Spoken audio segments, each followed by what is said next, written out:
Hey, salut tout le monde! Bienvenue sur cette nouvelle vidéo. Aujourd'hui, je vous propose un petit tour chez les Campolotus mutilarius. Alors ça fait presque un an que j'ai reçu cette colonie.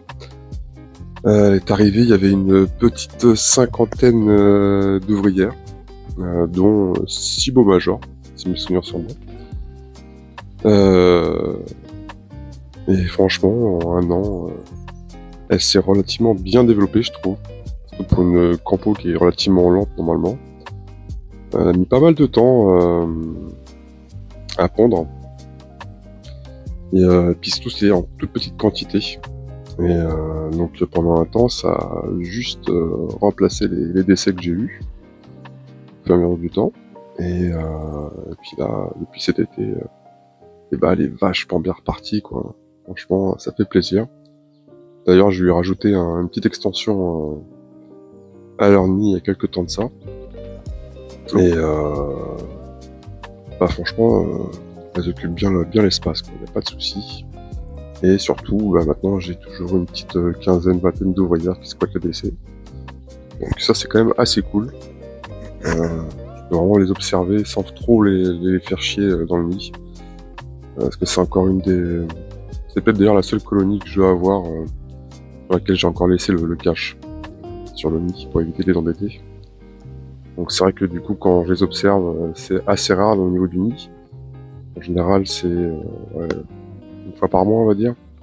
C'est un petit peu la panique à bord, je vous le cache pas. On voit vraiment qu'elles sont pas habituées à la lumière. Mais en tout cas, ouais, c'est vraiment une très belle colonie, une très belle espèce. Et ça fait grave plaisir, quoi. Surtout cette coloration à la naissance, c'est très marrant parce que cette tache rouge brique est plutôt sur le jaune. Et en général, quasiment toute la fourmi est jaune. Et en l'espace de 24 heures, une grosse partie devient noire et puis la tache rouge brique reste relativement jaune. Et après, on voit peut-être 3 jours, je pense, facile, ouais, pour prendre vraiment leur coloration de base. Et pour les majeurs, par contre, ça prend beaucoup plus de temps. C'est assez marrant.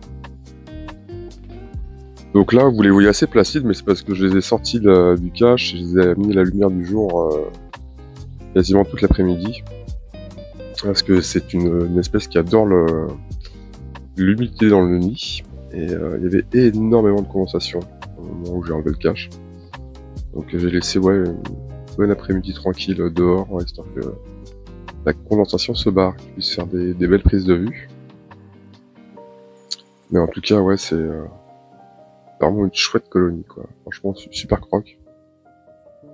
Et d'ailleurs, je pense que d'ici, parce qu'il n'y aura pas de diapos pour elle, il y aura juste une petite réduction de chauffage. On va la laisser à température ambiante, hein, donc dans la cave, il fait quoi? Il fait 20 degrés. Ça descend jamais en dessous de 18, en tout cas, quoi qu'il arrive. À part quelques petits endroits où il y a des courants d'air, et du coup là ça descend quand même pas mal. D'ailleurs c'est là où je vais mettre les colonies qui font les diapos, je vais les entreposer à cet endroit-là. En tout cas elles descendront pas en dessous de 18-20 degrés facile, quoi. Histoire de faire une petite pause fraîche pour que la gine puisse se reposer, parce que vous voyez elle a quand même pas chômé mine de rien cette année, et ça fait plaisir. Et écoutez, je sais plus ce que je disais. Oui, et que du coup, forcément, avec les essences qu'il va y avoir là, les deux petits nids Antword vont finir par se remplir, et donc j'ai prévu pour elle un nid en béton cellulaire, avec une grosse réserve d'humidité, pour être sûr qu'elle manque de rien. Et en espérant qu'elle s'y plaise tout aussi bien que dans ce setup Antword, qui a franchement grave fait le taf. Et pour être très honnête, au début, j'étais pas très sûr, parce que quand même, comme je vous l'ai dit, c'est une espèce qui a besoin de beaucoup d'humidité. Et je savais pas trop si ça pouvait le faire. Et au final, je me rends compte qu'il n'y a pas eu de soucis, quoi. Y a franchement pas eu de soucis. Ouais, regardez justement là, ces petites majors là qui sont nées il y a pas longtemps. On peut voir encore que les mandibules sont encore pas tout à fait bien colorées. C'est assez marrant, je trouve. Pareil pour le thorax aussi, il est encore bien clair. Et il y a toujours ces petites taches sur le gaz aussi. Ça, c'est assez drôle, je trouve. Parce que plus le temps va passer, et moins on verra, plus elles se seront estompées, en fait. Donc ça, c'est assez marrant, je trouve. Écoutez, sinon, que dire de plus? En termes de conditions de maintien, jusqu'ici, tout l'été, je les ai maintenus à 26. Il y avait un nid qui était complètement mis à 26 et l'autre qui était à température ambiante. Enfin, qui n'était pas sous tapis de chauffe. Mais elles ont vraiment squatté le nid qui était sur le tapis de chauffe, clairement, avec toute la pente. Tout le couvert d'ailleurs. En nourrissage, actuellement, elles sont à 3 boulattes tous les 4 jours environ. Un petit godet de liquide sucré que je remplis tous les 3 jours. Chaque nourrissage. Parce qu'au début, j'avais mis un distributeur de liquide sucré, mais à chaque fois, elle me le pourrissait, donc ça servait à rien. Donc je me demandais d'ailleurs justement si elles arrivaient à y accéder, j'étais pas sûr. En tout cas, avec la petite gamelle de liquide sucré, il n'y a pas de souci.